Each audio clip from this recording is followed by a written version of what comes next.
Hey, it's Matt Roush, And Mike Brennan. and we're back with another segment of the M Squared TechCast. We have with us our regular guest, IT security expert Richard Stiennon, who comes on the show about once a month to scare the bejesus out of us, and I'm betting today will be no exception. As always, but I'm off on a new project. Mike and I are going to digitally sign a copy of Cyber Stiletto, Yes. and we're going to sell it for only 100,000 starting bid. Okay. I like how your mind works, Richard. So we're going to get right on that. So anyway, we're actually going to be talking about, is it pronounced Verkada? I think so, yeah. Okay, the hack, which was essentially a video hack. I read the background on that of Tesla, right? Tesla cars, they were hacking them or something like that. So no, it was a hack of one of these, security video camera monitoring companies. Oh. They produce the cameras, but then they also manage them. So they're monitoring prisons, hospitals, manufacturing sites, stairwells, parking garages. There could be a lot of sensitive information there. Sure. And a hacker, and probably with some help from a team, got in and they got access to everything. They can look at any camera provided by this company, Verkada. And because it's cloud, all the recorded data is sitting in the cloud, and they got access to all that as well. So they started posting images from Tesla, from prisons, and and they're not nice and blur out the faces of people, right? So they're exposing very private information.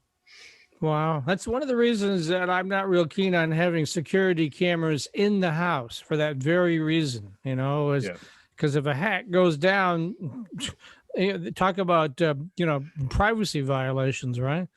Yeah, for that matter, that's why we all have a little window screen that we put over our video. Oh, yeah, I have one of those. I always keep it shut. The only time I turn it on is when I'm doing video. Then I switch it off. Exactly. And the really interesting development was that evidently the FBI had their eyes on the hacker for a while. So the hacker is in Switzerland, and he's a classic hacktivist, right? And he's very prolific online and tweeting about he doesn't believe in intellectual property rights. Really? Kind of the opposite of what your first segment was all about. Right. And so he's kind of feels like when he talks that he's with the Pirate Bay world, right? They want to steal stuff and make it available. Information should be free was their old catchphrase. And so the FBI must have been tracking him, and then Bloomberg published the story of his hack and interviewed him for the story. He's very public about what he does, thinking he's immune to prosecution.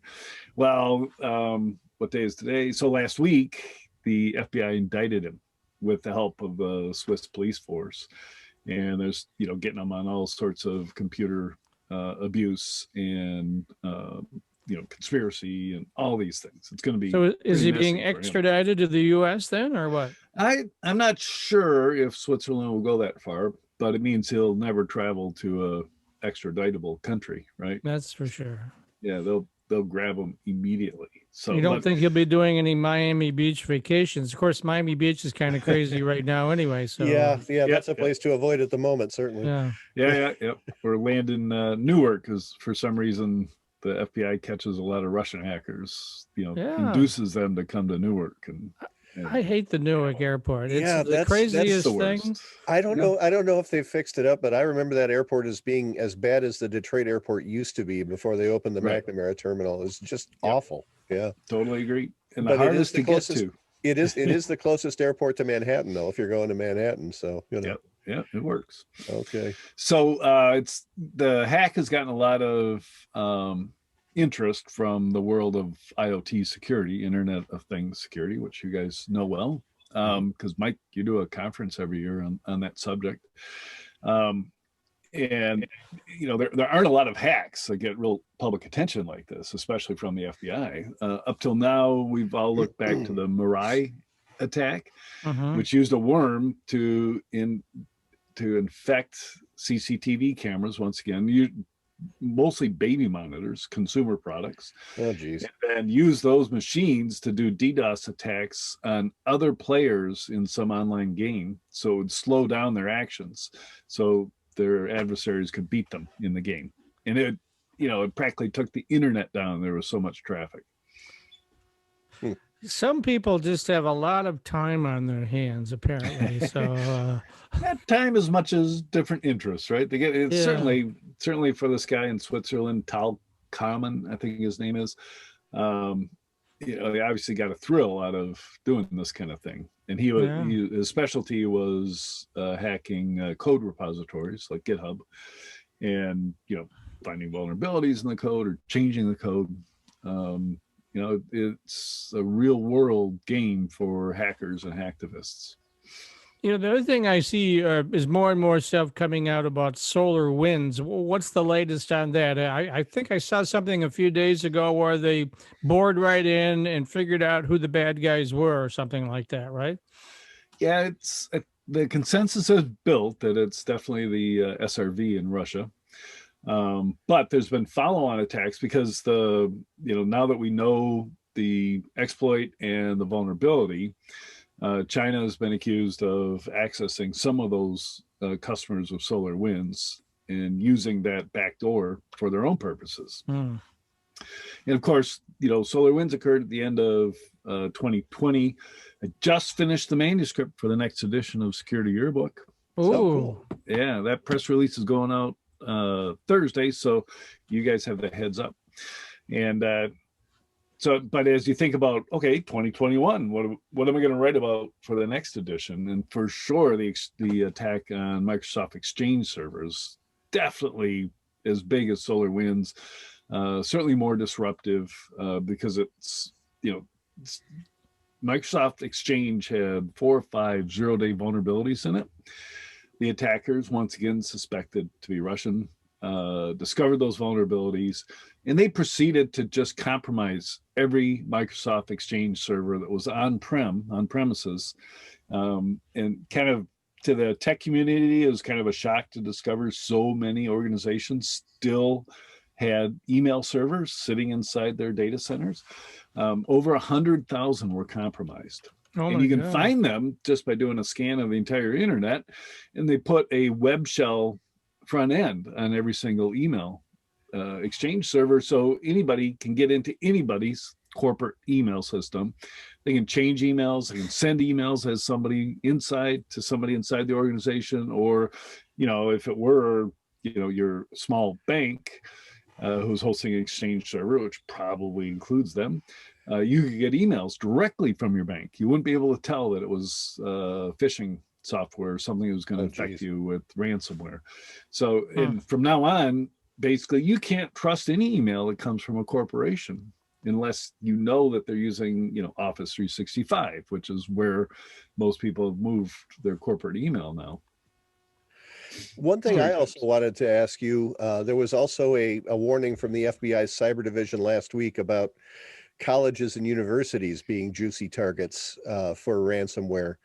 And there was a ransomware called PYSA that the FBI mentioned specifically. They use phishing emails and stolen credentials to access IT networks. Is this something new? Is PYSA new? Has this been around for a while? And why are they looking at colleges and universities these days? It was new to me. What's really not new is colleges and universities, right? Yeah. They have been the worst. As I dug into it, this is 20 years ago, and I started wondering why universities were so bad at security. And I talked to security administrators at universities, and they go, well, we have no control over our staff in particular. And they believed in something called academic freedom. And I went back and I reread the Constitution. I couldn't find any guarantee of academic freedom.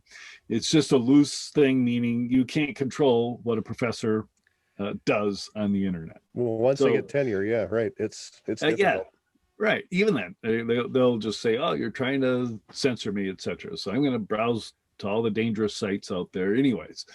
And that actually gave rise, interestingly, to the new realm of remote browser isolation. which is really cool technology. Menlo Security is probably the leader in this, but there was a guy named Spikes who created Spikes Security because he was the CISO at SpaceX and Tesla. And all the SpaceX employees were researchers, right? They're academics. They were engineers and scientists, and they didn't believe in having a content URL filterer like WebSense or Blue Code or any of those that are out there now.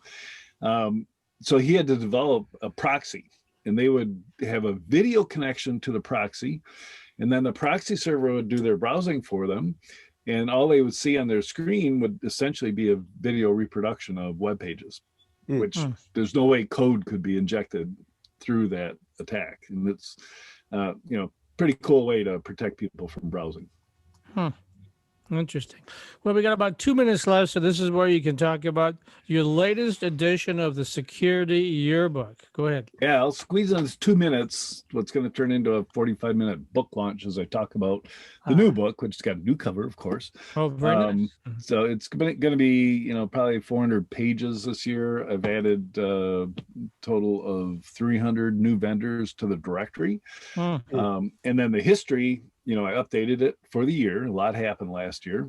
And I added interviews with Amit Yaran, who's the founder of RipTech, one of the first MSSPs, and now CEO of Tenable.